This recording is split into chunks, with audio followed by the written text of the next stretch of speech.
Year 1977 Ohio की police एक 22 साल के लड़के को अरेस्ट करती है जिसका नाम था बिली मिलिगन। पुलिस उसके ऊपर कई चार्जेस लगाती है जैसे रॉबरी, किडनैपिंग, और जो सबसे मेजर चार्ज उसके ऊपर लगा था वो था ओहायो स्टेट यूनिवर्सिटी की 3 लड़कियों के साथ किए गए सेक्सुअल असॉल्ट का। इस केस की इन्वेस्टिगेशन करने पर जिस जगह पे ये असॉल्ट हुआ था उस जगह पे बिली मिलिगन के फिंगरप्रिंट्स भी मिलते हैं और वो लड़कियां भी मिलिगन को आइडेंटिफाई कर लेती हैं, ये कहते हुए कि ये वही आदमी है जिसने उनके साथ असॉल्ट किया था। पर सवाल ये था कि सारे के सारे एविडेंसेस, विटनेसेस मिलिगन के खिलाफ होने के बाद भी कोर्ट उसे जेल नहीं भेजती। आखिर क्यों? जब पुलिस मिलिगन को अरेस्ट करती है और उसका इंटरोगेशन स्टार्ट होता है तो उसके बिहेवियर में बहुत अजीब से चेंजेस दिखाई देते हैं। वो पुलिस इंटरोगेशन के टाइम पे नॉर्मल एक्सेंट में बात करते करते अचानक से ब्रिटिश एक्सेंट में बात करने लगता है और थोड़ी ही देर बाद वो एक 5 साल के बच्चे की तरह रोना शुरू कर देता है। फिर अचानक से वो ऐसे बिहेव करता है कि जैसे उसे कुछ याद ही ना हो। पुलिस जब मिलिगन से क्वेश्चन करती है कि आखिर तुमने ये सारे क्राइम्स क्यों कमिट किए, तो अचानक से गुस्सा जाता है। वो उनसे कहता है कि ये सारे के सारे क्राइम एडेलाना और रीगन ने कमिट किए हैं, आप उनसे बात करिए ना, आप मुझसे क्यों पूछ रहे हैं। जब उसे कोर्ट ले जाया जाता है तो यही सेम बिहेवियर वो वहां पे भी रिपीट करता है और उसकी मेंटल हेल्थ को देखते हुए कोर्ट उसका एक साइकेट्रिक इवैल्यूएशन ऑर्डर करती है और उसकी इस इवैल्यूएशन के लिए ओहायो के top 9 mental health expert select किए जाते हैं।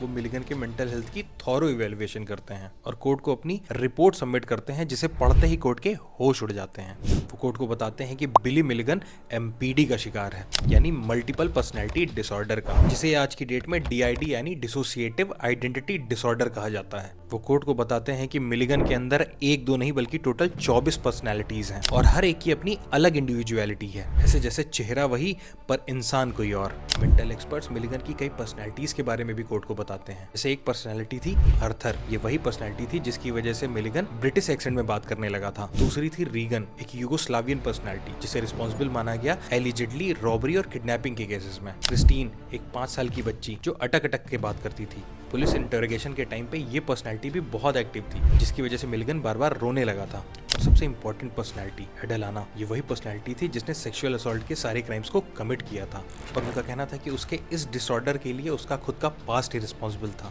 उसकी शराबी माँ अपने पति को छोड़ करके मिलिगन को लेकर के शहर ओहायो आ जाती है जहाँ वो दूसरी शादी कर लेती है और दूसरा बाप उसे रोज मारता पीटता था। उसका पूरा बचपन एक ट्रॉमा में बीता था और यही वजह थी कि वो एमआईडी का शिकार हो गया था। आखिरकार कोर्ट मिलिगन को ये कह करके जेल भेजने से मना कर देती है कि ये सारे क्राइम्स उसने नहीं बल्कि रीगन और एडेलाना ने कमिट किए हैं। उसे ट्रीटमेंट के लिए एक मेंटल हॉस्पिटल में एडमिट कर दिया जाता है जहां वो 10 साल तक रहता है। दोस्तों, ये दुनिया का पहला मल्टीपल पर्सनैलिटी डिसऑर्डर का केस था। दोस्तों, अगर ये वीडियो आपने एंड तक देखा है तो चैनल को सब्सक्राइब जरूर कीजिएगा।